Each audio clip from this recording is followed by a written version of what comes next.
13 nouvelles règles et changements importants qui pourraient marquer la prochaine Coupe du Monde 2026 organisée par la FIFA.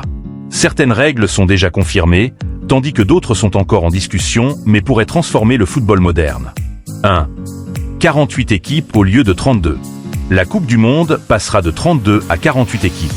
Cela permettra à plus de pays de participer à la compétition et de représenter leur continent. 2. 12 groupes de 4 équipes. Les 48 équipes seront réparties dans 12 groupes de 4 équipes. Chaque équipe jouera 3 matchs pendant la phase de groupe. 3. Qualification des meilleurs troisièmes. Les 2 premiers de chaque groupe se qualifieront automatiquement. En plus de cela, les 8 meilleurs troisièmes continueront également la compétition. 4. Plus de matchs dans le tournoi.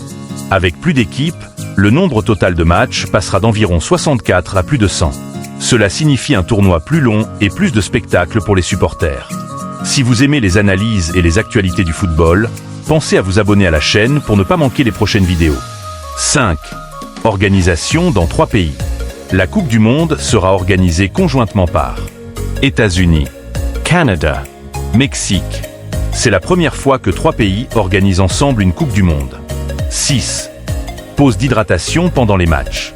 2 pauses pourraient être introduites pendant les matchs pour permettre aux joueurs de se réhydrater.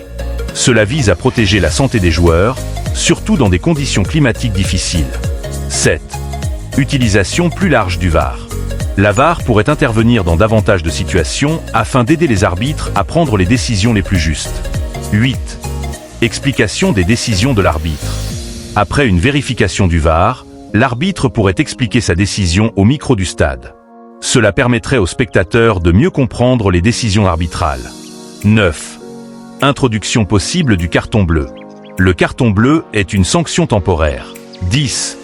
Hors-jeu semi-automatique amélioré. La technologie utilisée pour détecter les hors-jeux sera encore plus rapide et précise grâce à des caméras et des capteurs placés autour du terrain. 11. Seul le capitaine parle à l'arbitre.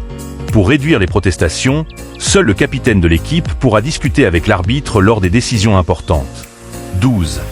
Sanction contre la perte de temps des gardiens. Si un gardien garde le ballon trop longtemps pour perdre du temps, l'arbitre pourra sanctionner son équipe. 13. Nouvelle règle possible sur les pénaltys. Si un joueur rate un pénalty, il ne pourra peut-être plus récupérer le ballon pour tirer une deuxième fois pendant la même action. La prochaine Coupe du Monde pourrait être l'une des plus innovantes de l'histoire du football. Ces changements visent à rendre le jeu plus rapide, plus juste et plus spectaculaire pour les supporters. Dites-moi dans les commentaires quelle règle vous semble la plus intéressante.